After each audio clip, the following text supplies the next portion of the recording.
1. While Taylor Swift writes all of her own music, she specifically wrote her entire Speak Now album all by herself. No co-writers, just her. The album was released in October 2010, when Swift was just 20. 2. She grew up on a Christmas tree farm with her family in Pennsylvania. She references her time there on her holiday song of the same name. 3. She's named after James Taylor. That's right, from one music legend to another. 4. She's a former Abercrombie model. Just like fellow stars Channing Tatum, Jennifer Lawrence, Emma Roberts and Ashton Kutcher, T. Swift modeled for the company in 2003. 5. She gave Eric Church her first gold record. Back in 2006, she joined Rascal Flatts on their tour after Church was fired. Actually, she called me after I got fired. I read in the paper that we were fired. She called and said, "I want you to know that I love what you do," Church previously told the Arizona Daily Star. "I joked with her, this is your crowd, they're going to love you. You're going to owe me your first gold record." I was kidding, but when she got her first gold record she gave me one. It came with a note, "Thanks for playing too long and too loud on the Flats tour. I sincerely appreciate it, Taylor." 6. She has double-jointed elbows. During her 2016 Vogue 73 Questions video, Swift was asked if she has any really cool or bizarre talents. In response, she said, "Okay, I am well aware that this is not a talent, but this is like the only thing that I can do. I have double-jointed elbows." 7. Her drink of choice? Vodka and Diet Coke, as revealed in that same Vogue video. 8. She turned off her comments on social media to block some of the noise. In her essay for Elle, entitled 30 Things I Learned Before Turning 30, Swift explained, "Social media can be great, but it can also inundate your brain with images of what you aren't, how you're failing, or who is in a cooler locale than you at any given moment. One thing I do to lessen this weird insecurity laser beam is to turn off comments. Yes, I keep comments off on my posts. That way, I am showing my friends and fans updates on my life, but I am training my brain to not need the validation of someone telling me that I look fire emojis." 9. She was originally going to name her 7th studio album Daylight before landing on Lover. Before writing the title track, Swift had another name in mind for her 7th studio album. But since the album was the follow-up to Reputation, the singer thought the name Daylight would be a little too on the nose, so when Swift wrote the song Lover, she decided that would be the name of the album. 10. She's the youngest solo artist to win Album of the Year. T. Swift was just 20 when she won the top honors in 2010 for her beloved album, Fearless. 11. Swift made history at the 2021 Grammys, becoming the first female artist to win Album of the Year 3 times. 12. Swifties will love this. The singer's album, Lover, sold over 1 million pure copies in the United States in its first few months alone, according to chart data. This was the first album to reach this milestone in 2019. 13. More historic milestones. At the 2019 American Music Awards, Swift surpassed Michael Jackson's record to become the most awarded artist at the AMAs. She currently is 34. 14. As a child, young Swift wanted to be a stockbroker, just like her dad. But she went on to find her true calling in music, later moving from Pennsylvania to Tennessee with her family to kick off her career. 15. She learned to play guitar around the age of 12 after learning a few chords from a technician who was fixing her computer. She then went on to write her first song, Lucky You. Sponsored links by Taboola, PHM Ruang PHM Bang, Eldkar Halad Ruang X3 Dwi Withi Ni, TAAP, Keratin.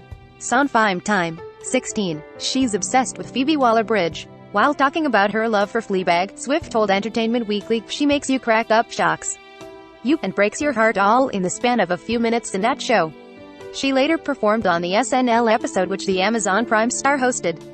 17. She wrote her own monologue for her appearance on Saturday Night Live in 2009, which doesn't usually happen with celeb guests. Swift clearly impressed the team with monologue song La La La. 18. She's been BFFs with Selena Gomez since their respective relationships with the Jonas Brothers. ICYMI, Selgo even supported her best friend in mid-November, when she returned to SNL to perform the 10-minute version of All Too Well. Back in 2008, Swift spent time with Joe Jonas, while Gomez dated his younger brother, Nick Jonas. The two quickly became close pals, and have remained tight to this day. 19. Remember the redhead named Abigail that Swift references in 15, her beloved song about growing up? Well, she and Swift are still BFFs too. Abigail Anderson is her name, and Swift was a bridesmaid in her wedding in 2017. 20. She's a godmother, holding that distinction for pal Jamie King's son Leo Thames. 21. Swift has said that she may never perform her song Soon You'll Get Her, which is about her mother's cancer battle. During AQ 2019, as part of a SiriusXM Town Hall special, she shared, "It was hard to write, it's hard to sing. It's hard to listen to for me, but sometimes music is Like that. 22. She doesn't have Twitter on her phone.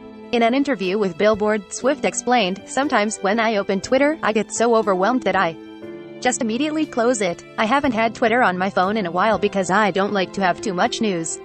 Like, I follow politics, and that's it. But I don't like to follow who has broken up with who, or who wore an interesting pair of shoes. There's only so much bandwidth my brain can really have." Sponsored links by Taboola, Du BXLSD Lita Rang Mechla Sud, LIVE 11 News. Click Teeny. 23. She's never been to therapy. "I talk to my mom a lot because my mom is the one who's seen everything," Swift told Rolling Stone in September 2019. "God, it took so long to download somebody on the last 29 years of my life, and my mom has seen it all." 24. She enjoys the simplicity of life in London with longtime love Joe Alwyn. Taylor has been spending a lot of downtime in London. She doesn't go out much other than to take a walk with Joe or go to the local pub, a source told E! News in early December 2019. They spend a lot of time with Joe's family and 25. Speaking of Alwyn, she's also the actor's #1 fan. 26. According to an interview, her favorite lyrics off of her Lover album are, "Ladies and gentlemen, will you please stand? With every guitar string, scar in my hand, I take this magnetic force of a man to be my lover."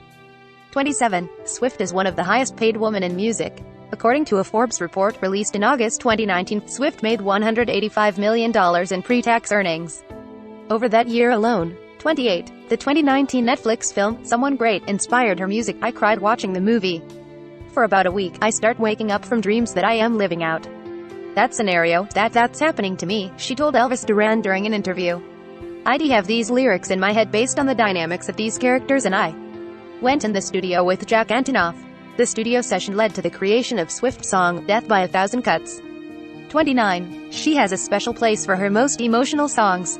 From All Too Well to The Archer, the superstar reserves the 5th spot on her albums for a heartbreaking ballad. 30. After years of highs and lows, Swift was ready to start anew with her 7th disc, Lover. "There are so many ways in which this album feels like a new beginning," Swift said in her September 2019 Vogue cover story. "This album is really a love letter to love, in all of its maddening, passionate, exciting, enchanting, horrific, tragic, wonderful glory." 31. Her boyfriend, Alwyn, is one of her co-writers. That's right, the actor is actually credited under a pseudonym, William Bowery, on Swift's Folklore and Evermore albums. He helped write songs Betty in Exile on Folklore and tracks Evermore, Coney Island and Champagne Problems on Evermore.